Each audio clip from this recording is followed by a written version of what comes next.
प्रधानमंत्री बेंजामिन डिज़राइली कहते थे कि झूठ तीन प्रकार के होते हैं: झूठ, सफेद झूठ और आंकड़े। डिज़राइली अगर आज जीवित होते तो वो जरूर कहते कि एक चौथा झूठ भी होता है, जिसे कोरोना से हुई मौत का आंकड़ा कहते हैं। नमस्कार, जरूरी बात में आपका स्वागत है। मैं हूं रुचि पांडे और आज हम बात कर रहे हैं कि कोरोना से हुई मौतों के आंकड़ों को लेकर जो शुक्रवार को लोकसभा में पेश किए गए हैं।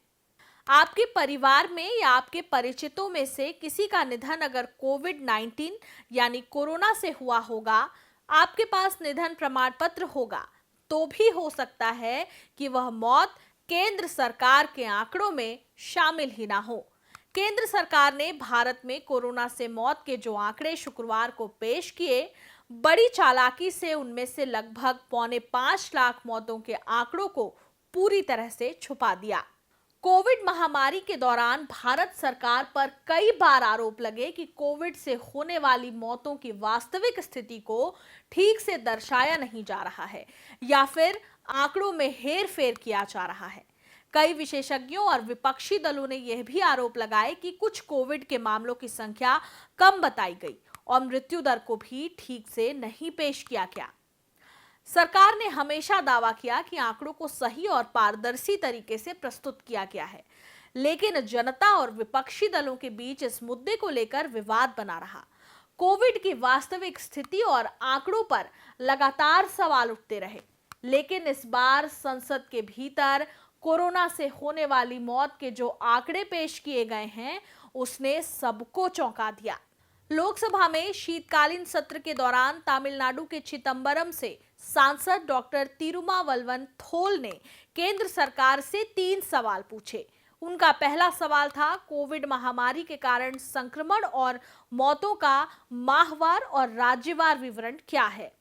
उन्होंने दूसरा सवाल पूछा कि क्या सरकार पिछले 1 वर्ष के दौरान नए वेरिएंट और क्या नए स्ट्रेन के अत्यधिक खतरे से चिंतित है। और तीसरा सवाल था कि यदि हाँ, तो तत्संबंधी ब्यौरा क्या है। स्वास्थ्य और परिवार कल्याण राज्य मंत्री प्रताप राव जाधव ने अपने लिखित जवाब में कोविड-19 से होने वाले मामलों और मौत का जो राज्यवार तथा वर्षवार ब्यौरा पेश किया, वो आपकी स्क्रीन पर है। आपकी स्क्रीन पर कुछ आंकड़े फ्लैश हो रहे हैं, इन्हें गौर से देखिए। ये वो आंकड़े हैं जिन्हें लोकसभा के शीतकालीन सत्र में पेश किया गया है। 2022 में भारत में कुल मौत 49,622, 2023 में भारत में कुल मौत 2659, 2024 में भारत में कुल मौत 297, यानी भारत में कोविड-19 से होने वाली सभी मौतों की जो संख्या केंद्र सरकार ने बताई, उसके अनुसार 2022, 2023 और 2024 में भारत में कुल 52,578 लोगों की कोविड-19 से मौत हुई है। अगर आप इन आंकड़ों में कोई गड़बड़ी तलाशने की कोशिश कर रहे होंगे तो शायद आपको कामयाबी हासिल नहीं होगी। हम भी एक बार के लिए 2022, 2023 और 2024 में भारत में कुल 52,578 लोगों की मौत के आंकड़ों पर भरोसा करके चल रहे हैं, लेकिन इन आंकड़ों को देखते पढ़ते हुए शायद आपको भी याद ना हो कि भारत में कोविड-19 ने सबसे अधिक कहर 2020 और 2021 में बरपाया था। जी हां, 2020 और 2021। और केंद्र सरकार ने संसद के भीतर इन्हीं 2 सालों 2020 और 2021 में हुई मौत के आंकड़ों को पेश ही नहीं किया। जी हां, कोविड-19 से होने वाली मौत के आंकड़ों में सरकार ने केवल 2022, 2023 और 2024 के आंकड़े गिनाकर छुट्टी पाली। अब आप पूछेंगे कि फिर 2020 और 2021 में कोरोना से हुई मौतों के आंकड़े कहां हैं और कितने हैं।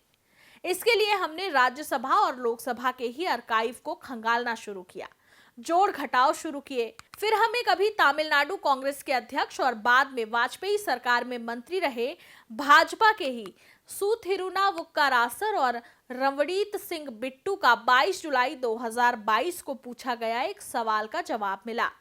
इस आंकड़े को देखें तो पता चलता है कि 2020 में देश में कोरोना से 1,48,738 लोगों की मौत हुई। वहीं 2021 में कोविड-19 से मरने वालों की संख्या 3,32,342 थी। यानी इन 2 सालों में 4,81,080 लोगों की मौत हुई। 2020 1,48,338, 2021 3,32,342, कुल 4,81,080। लेकिन भारत सरकार इन 2 सालों के आंकड़ों का उल्लेख ही नहीं करती। उसके आंकड़े 2022 से शुरू होते हैं और 2024 में खत्म हो जाते हैं। आंकड़ा होता है कुल 52,578, जबकि 2020 से अब तक के आंकड़ों को अगर आप जोड़ लें तो देश में कोरोना से होने वाली मौतों का आंकड़ा 5,33,658 पहुंच जाता है।